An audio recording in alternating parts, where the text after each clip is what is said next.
Sir இப்போது ஜோதிடத்துக்கும் வாஸ்துக்கும் என்ன sir வித்தியாசம்? வாஸ்துல இப்போ ஒரு தவறு இருக்குது, இப்போ வாய்மூலை கதவு இருக்குது, அது ஒரு தவறான பலனை கொடுக்குதுன்னா அதை ஈசானியத்தில் மாற்றலாம். மாற்றினா உடனே பலன் கிடைக்கும். நீங்கள் ஜோதிடம் அப்படிங்கிறது வேறு, வாஸ்து அப்படிங்கிறது வேறு. ஃபஸ்ட்டு இடம் தேர்வு செய்கிறப்ப தான் நம்ம வாஸ்து பார்க்கணும். இடம் சரியாக இருந்தால் தான் நீங்கள் வாஸ்துப்படி கட்டடம் கட்டினாலும் அந்த வீடு அப்படிங்கிறது வாஸ்துப்படி பலனை கொடுக்கும். கட்டங்கள் அப்படிங்கிறது வேறு, கட்டிடங்கள் அப்படிங்கிறது வேறு. நீங்கள் வந்து பார்த்தீங்கன்னா நிலத்திற்கான வாஸ்து அப்படிங்கிறது ஒன்று இருக்குது, மலைகளுக்கான வாஸ்து அப்படிங்கிறது ஒன்று இருக்குது. 3 தெருவுகள் சந்திக்கிற இடத்துல வந்து வீடு இருந்தால் அந்த இடத்துல வீடு கட்டக்கூடாது, அந்த இடத்த பயன்படுத்தக்கூடாது. இதில் இந்த ஆண்மனை பெண்மனை அழிமனைன்னு நம்ம பிரித்து சொல்லுவோம்.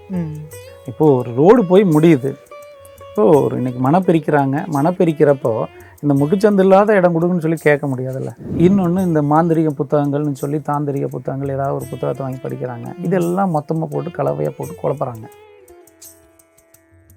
தளபதி டு தலைவர் இன்றைய உங்கள் பிரதியை ஆர்டர் செய்யுங்கள். கோயம்புத்தூர் சிநேகிதிகளே, குமுதம் சிநேகிதி பெருமையுடன் வழங்கும் சந்திப்போம் சிந்திப்போம். நாள் 21/6/2026. நேரம் காலை 9:30 மணி முதல் மதியம் 1:30 மணி வரை. சிறப்பு ஆடி அமாவாசை யாத்திரை முன்பதிவுக்கு 7305858585. Presenting sponsor Tamil matrimony. தமிழர்களின் number 1 choice Tamil matrimony. Aachi Masala, எந்த சமையலும் ருசி தேடும் ரகசியம் 20 ரூபாய்.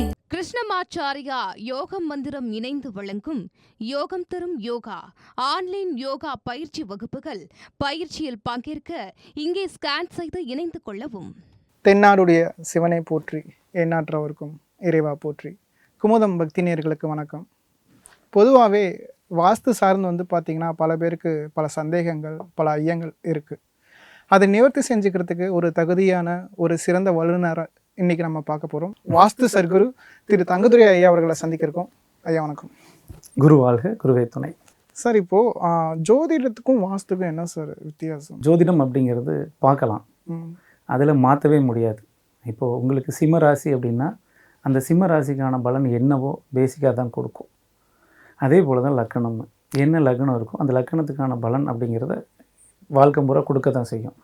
அதில் மாற்றவே முடியாது. இப்போ 1ஆம் இடத்துல சூரியன் இருக்குன்னா அதை எடுத்து நம்ம 7ஆம் இடத்துலையோ 8ஆம் இடத்துல வைக்க முடியாது. இப்போ வாஸ்து அப்படி கிடையாது. வாஸ்துல இப்போ ஒரு தவறு இருக்குது, இப்போ வாய்மூலை கதவு இருக்குது, அது ஒரு தவறான பலனை கொடுக்குதுன்னா அதை ஈசானியத்தில் மாற்றலாம். இல்லை நல்ல வாஸ்து பொருந்திய இடமா எந்த இடம் அப்படின்னு சொல்லி பார்த்துட்டு நம்மளுடைய தொழில் செய்யக்கூடிய தொழிலுக்கு தகுந்தாற் போல், இல்லை நம்ம செய்யக்கூடிய வேலைக்கு தகுந்தாற் போல், நம்மளுடைய வீட்டில் இருக்கக்கூடிய ஆண்களா பெண்களா குழந்தைகளுக்கு தகுந்தால் போல கூட நம்முடைய தலைவாசல் அமைப்பை மாற்றி கொடுக்கலாம். அதனால வாஸ்துல நீங்கள் எது வேணாலும் மாற்றினா உடனே பலன் கிடைக்கும். ஆனால் ஜோதிடத்தில் அப்படி சொல்லவே முடியாது. பலனை நீங்கள் சொல்லலாம், ஆனால் செய்ய முடியாது, செயல்படுத்த முடியாது. நீங்கள் எவ்வளோ பெரிய ஜோதிடர்களாக இருந்தாலும் இந்த காலகட்டத்தில் இது நடக்குன்னு சொல்லுவாங்க, அதை தடுக்கவே முடியாது. கொரோனா வரும்னா கொரோனா வரும். இப்போ வளைகுடா நாடுகள் போர் நடக்கும்னா நடக்கும், பட் அதை தடுத்து நிறுத்த முடியாது. இதுதான் ஜோதிடத்திற்கும் வாஸ்துக்கும் உள்ள வித்தியாசம். அதனால் நீங்கள் ஜோதிடம் அப்படிங்கிறது வேறு, வாஸ்து அப்படிங்கிறது வேறு. ஆனால் ஜோதிடத்தினால ஏற்படக்கூடிய பிரச்சனைகளுக்கு வாஸ்து மூலியமாக தீர்வு காணலாமா சார்? இல்லை, எப்படின்னா உங்களுடைய இடம் அப்படிங்கிறது தான் ஒரு மனிதனுடைய வாழ்க்கையை தீர்மானிக்குது. அப்போ இடம் அப்படிங்கிறது என்னென்னா, பொதுவாக இப்போ நீங்கள் ஒரு நல்ல நண்பர்களோட ஒரு ஆலயத்தில் உட்காந்து பேசிகிட்டு இருக்கிறீங்க அப்படின்னா அங்கே வந்து ஆன்மீகம் தொடர்பான விஷயங்கள், இல்லை ஆன்மீகத்தில் என்னென்ன இருக்குது, அதை பற்றி என்ன தெரிஞ்சுக்கலாம், அதை பற்றி என்ன ஆய்வு பண்ணலாம், இல்லை அடுத்த கோயில்கள் என்னென்ன பலன் கொடுக்கும் அப்படிங்கிறத ஒரு சில விஷயங்களை கிட்டத்தட்ட ஒரு 50-60% இது தான் பேசுவோம். மேக்ஸிமம் வேறு விஷயங்களை பேசுகிறது குறைவாக இருக்கும். ஆனால் இதே ஒரு ஒரு ஒரு பையன் இருக்காருன்னா ஒரு ஒயின் ஷாப்பில் உட்காந்து பேசுகிறார் அப்படின்னா அவர் பேசக்கூடிய விஷயங்கள் எல்லாமே அது சார்ந்து தான் இருக்கும். அதனால ஒவ்வொருத்தருடைய இடம் அப்படிங்கிறது தான் நம்ம எங்கே உட்காந்து பேசுகிறோம் அப்படிங்கிற இடம் தான் தீர்மானிக்கும். அப்போ இதில் வந்து நம்ம ஃபஸ்ட் எடுக்கிறது முதன்மையானது இடம் தான். இப்போ நம்ம பழங்காலத்தில் சொல்லியிருப்பாங்க, பனைமரத்துக்கடியில் உட்காந்து கல் குடித்தாலும் பாலை குடித்தாலும் கல் தான் அப்படிம்பாங்க. அப்போது அந்த இடம் தான் தீர்மானிக்குது. நீங்கள் நல்லவங்களா கெட்டவங்களா, பால் குடிக்கிறீங்களா கல் குடிக்கிறீங்களாம் தெரியாது. பனைமரத்துக்கடியில் உட்காந்து பாலை குடித்தாலும் அது கல் தான். அதனால இடம் தான் முதன்மையானது. கண்டிப்பாக. இப்போ எப்போவுமே நம்ம எல்லாருமே இந்த ஜோதிட கட்டங்கள் அப்படிங்கிற ஒரு விஷயத்த பேசுகிறோம். பேசுறதுக்கு முன்னாடி அதை பற்றி நம்ம யோசிக்கிறதே இல்லை. என்னென்னா நம்ம ஒரு பிறந்தால் தானே ஜோதிட கட்டங்களை எழுத முடியும். ஒரு இடம்னு இருந்தால் தானே அங்கே மனிதன் உயிர் வாழ முடியும். அப்போ முதல்ல என்னென்னு பார்த்தீங்கன்னா இடம், ரெண்டாவது தான் ஜோதிட கட்டங்கள். இப்போ நீங்கள் சொல்கிற இடம் முக்கியங்கிறது வந்து பார்த்தீங்கன்னா, நான் திருப்பி ஜோதிடத்துக்கே போகிறேன். அதுலேயே வந்து பார்த்தீங்கன்னா எந்த கிரகம் எந்த இடத்துல உட்காந்துருக்கு அப்படிங்கிறத வச்சு தான் அது ஒரு முக்கியமான பலன்களே சொல்கிறாங்க. சரி, இப்போ நம்ம வாஸ்து வந்து பார்த்தீங்கன்னா எப்போ சார் பார்க்கணும்? நிலம் வாங்கும் பொழுதா, இல்லை நிலம் வாங்கி வீடு கட்டும் பொழுதா, இல்லை வீடு கட்டி பிளான் போடுவாங்களா சார், அந்த மாதிரி சமயத்தில் பார்க்கணுமா? எப்போ பார்க்கணும் வாஸ்து? இது நம்ம முழுமையாக சொல்லணும் அப்படின்னு சொன்னால் அந்த வாஸ்துல ஃபஸ்ட்டு என்னென்னா சுவர் இருந்தால்தான் சித்திரம் வரைய முடியும். அப்போது ஃபஸ்ட்டு இடம் தேர்வு செய்கிறப்ப தான் நம்ம வாஸ்து பார்க்கணும். இடம் சரியாக இருந்தால் தான் நீங்கள் வாஸ்துப்படி கட்டடம் கட்டினாலும் அந்த வீடு அப்படிங்கிறது வாஸ்துப்படி பலனை கொடுக்கும். இடம் தப்பாக இருந்துச்சுன்னா நீங்கள் எவ்வளோ பெரிய வாஸ்து நிபுணரை வச்சு வீடு கட்டினாலும் நல்ல பலனை கொடுக்கறது இல்லை. ஏன்னா இது தொடர்ந்து நாங்கள் இதில் ஆய்வு செஞ்சுக்கிட்டு தான் வர்றோம். அப்போது ஃபஸ்ட்டு வந்து நீங்கள் இடம் வாங்குறப்பவே ஒரு நல்ல வாஸ்து நிபுணரை வச்சு இடத்த தேர்வு செய்யணும். அதுக்கப்புறம் நீங்கள் வீடு கட்டுறதுக்கான வேலையை ஆரம்பித்தா மட்டும்தான் இது 100% வாஸ்து அப்படிங்கிறத கொண்டு வர முடியும்.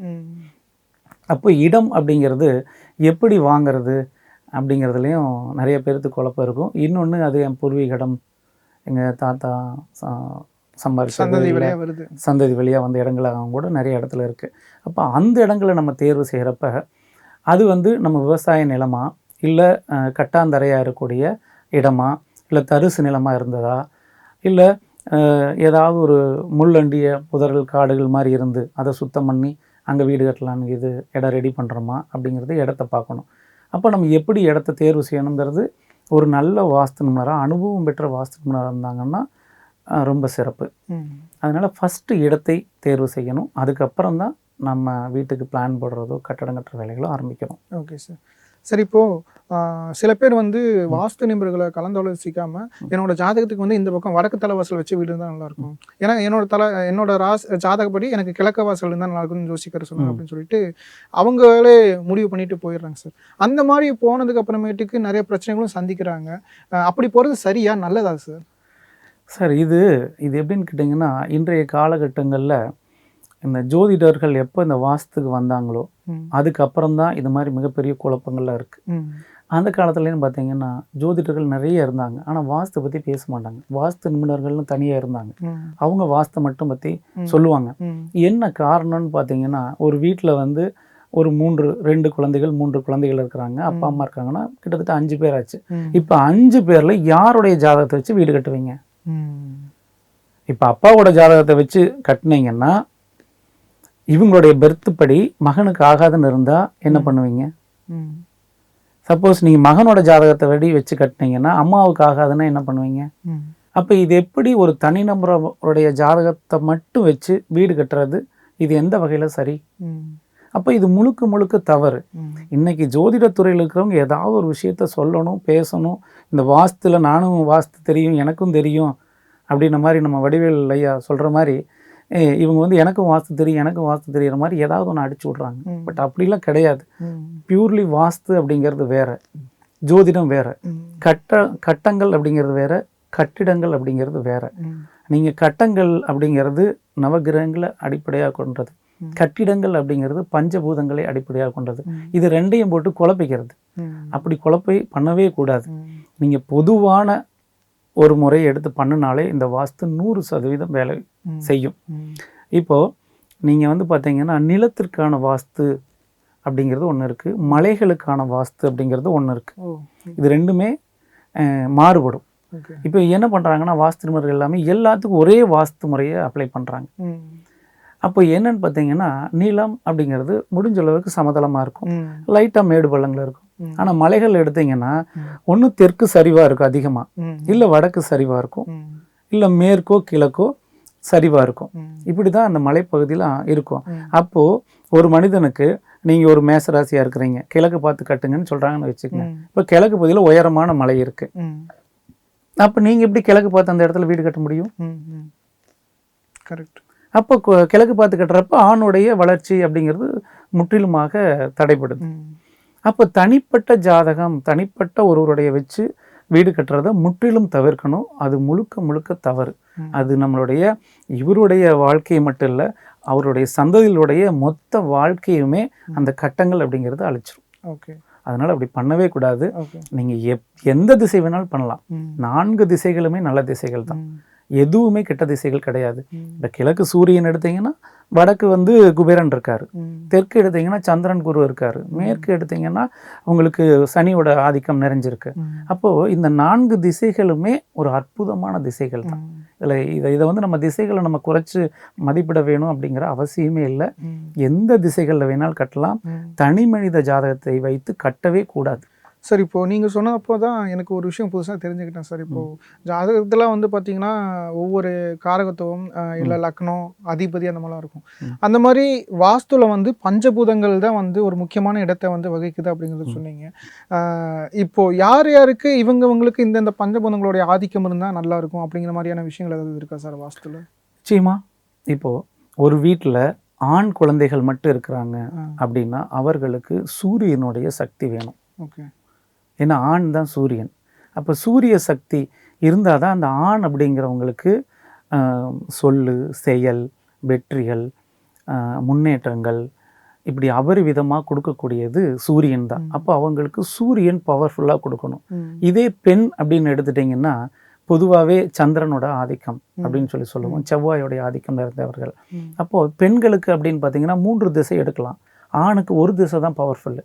பெண்ணுக்கு வடக்கு திசை பார்த்த வீடுகள் பெண் அதிபதி பெண்ணுக்கு வந்து ஆளுமைக்கு சூப்பராக இருக்கும். அதே போல் மேற்கு திசை அப்படிங்கிறதுக்கு பெண் குழந்தைகள் மட்டும் இருக்கிற வீடு வந்து மிக பிரம்மாண்டமான பிரபலியத்தையும் மிக பிரம்மாண்டமான வெற்றியையும் அதே மாதிரி மிக ஒரு அற்புதமான செயல்களையும் செய்யக்கூடிய ஒரு வாய்ப்பை கொடுக்கும், அதை ஏற்படுத்தி கொடுக்கும். இதே தெற்கு திசை அப்படின்னாலும் ஆணும் பெண்ணுக்கும் அப்படிங்கிறத பார்த்தோம்னா தெற்கில் வந்து பெண் அப்படிங்கிறவங்க ஒரு 70% அப்படின்னா ஆண் அப்படிங்கிறவங்களுக்கு 30% தான் தெற்கு அப்படிங்கிறது பலனை கொடுக்கும். அப்போ இந்த பெண் பிள்ளைகள் அப்படின்னா மேக்சிமம் நீங்கள் எப்படி வேணாலும் வச்சு கட்டுங்கன்றலாம். ஆனால் ஆண் பிள்ளைகள் இருக்கிற இடத்துல கிழக்கு திசையை சரியான முறையில் அமைச்சுக்குங்க. ஏன்னா எல்லா இடத்துலையும் கிழக்கு திசை வீடு கட்ட முடியாது. ஸோ அப்போ கிழக்கு திசையில் நீங்கள் ஒரு ஜன்னல்கள் வைங்க, கிழக்கு திசையில் காலி இடங்கள் விடுங்க, கிழக்கு அடைபடாமல் பார்த்துக்குங்க அப்படின்னு நம்ம வாஸ்துவில் தொடர்ந்து சொல்லிகிட்டு இருக்கோம். எனக்கு வந்து 2 விஷயம் நான் வந்து பொதுவாக கேள்விப்பட்டிருக்கேன் சார். ஒன்று வந்து இந்த முட்டுச்சந்து 3 தெருவுகள் சந்திக்கிற இடத்துல வந்து வீடு இருந்தால் அந்த இடத்துல வீடு கட்டக்கூடாது, அந்த இடத்த பயன்படுத்தக்கூடாது, மொத்த திருஷ்டி அந்த மாதிரி விஷயங்கள்லாம் வந்து தாக்கிடும் அப்படின்ட்டு ஒரு விஷயம் சொல்கிறாங்க சார். அது எந்த அளவுக்கு உண்மை? இல்லை, இந்த முட்டுச்சந்து விஷயம்லாம் எப்படின்னு கேட்டிங்கன்னா அது எப்படி எடுக்கணுங்கிற ஒரு விஷயம் இருக்குது. இப்போது ஒரு ரோடு போய் முடியுது, இப்போது இன்றைக்கி மனை பிரிக்கிறப்போ இந்த முட்டுச்சந்து இல்லாத இடம் கொடுக்குன்னு சொல்லி கேட்க முடியாதுல்ல. இப்போ சப்போஸ் ஃபியூச்சரில் பக்கத்து இடம் வருது, அதையும் மனை போட்டாங்கன்னா இது கண்டினியூ ஆக போகுது. இதில் என்ன தவறு இருக்க போகுது? இதில் என்னென்னா இன்றைக்கி நிறைய குழப்புறாங்க. என்னென்னா அடிப்படை வாஸ்து படிக்கிறாங்க, அடிப்படை ஜோதிடம் படிக்கிறாங்க, இன்னொன்று இந்த மாந்திரிக புத்தகங்கள்னு சொல்லி தாந்திரிக புத்தகங்கள் ஏதாவது ஒரு புத்தகத்தை வாங்கி படிக்கிறாங்க. இதெல்லாம் மொத்தமாக போட்டு கலவையாக போட்டு குழப்புறாங்க. அப்படிலாம் கணக்கே கிடையாது. நீங்கள் எங்கே வேணாலும் வீடு கட்டலாம், அதில் எந்த தவறு இல்லை. அந்த மனை சரியான முறையில் அமைஞ்சிருக்கா, இப்போது கிழக்கு பார்த்த மனையா இல்லை வடக்கு பார்த்த மனையா, தெற்கா மேற்கா, இந்த மனை வந்து சரியான கோணத்தில் இருக்கா, சரியான திசை நோக்கி இருக்கா அப்படின்னு சொல்லி பார்க்கணும். இதில் இந்த ஆண்மனை பெண்மனை அழிமனைன்னு நம்ம பிரித்து சொல்லுவோம். இப்போது கிழக்கும் மேற்கு இருக்கக்கூடியதை நம்ம ஆண்மனை ஆண் பலம் பொருந்தி இருப்போம், தெற்கும் வடக்குமாக இருக்கக்கூடியது பெண்மனை பெண் பலம் பொருந்தி இருப்போம். 2க்கும் இடைப்பட்டதில் ஒரு கிராஸான ஒரு மனை இருந்துச்சுன்னா அதுதான் அழிமனை அப்படின்னு சொல்லி சொல்கிறோம். அப்போது நீங்கள் ஒரு அழிமனையில் ஒரு வீடு கட்டுறீங்க அப்படின்னீங்கன்னா அந்த இடம் அப்படிங்கிறது நீண்ட காலத்துக்கு முன்னேற்றத்தையும் வெற்றியும் கொடுக்கறதில்ல. அது கட்டி ஒரு ஓராண்டுகள் 2 ஆண்டுகளுக்கு நம்ம அபரிவிதமான வளர்ச்சியை கொடுக்குற மாதிரி இருக்கும். ஆனால் காலங்கள் போக போக கொஞ்சம் கொஞ்சமாக குறைஞ்சி ஒரு 7 ஆண்டுகள் 8 ஆண்டுகள் வந்ததுக்கப்புறம் அது முழுக்க ஆப்போசிட்டாக வேலை செய்ய ஆரம்பிக்கும், நிறைய இழப்புகளை தான் கொடுக்க ஆரம்பிக்கும். அதனால மனைகள் அப்படிங்கிறத வந்து சரியான திசையில் சரியான முறையில் எடுத்து பண்ணாவே நமக்கு 100% பலனை எடுத்துடலாம். தளபதி 2 தலைவர் இன்றைய உங்கள் பிரதியை ஆர்டர் செய்யுங்கள். கோயம்புத்தூர் சிநேகிதிகளே, குமுதம் சிநேகிதி பெருமையுடன் வழங்கும் சந்திப்போம் சிந்திப்போம். நாள் 21/6/2026. நேரம் காலை 9:30 மணி முதல் மதியம் 1:30 மணி வரை. சிறப்பு ஆடி அமாவாசை யாத்திரை முன்பதிவுக்கு 7305858585. Presenting sponsor Tamil matrimony. தமிழர்களின் number one choice Tamil matrimony. Aachi Masala. எந்த சமையலும் ருசி தேடும் ரகசியம். 20 ரூபாய். கிருஷ்ணமாச்சாரியா யோகம் மந்திரம் இணைந்து வழங்கும் யோகம் தரும் யோகா ஆன்லைன் யோகா பயிற்சி வகுப்புகள். பயிற்சியில் பங்கேற்க இங்கே ஸ்கேன் செய்து இணைந்து கொள்ளவும்.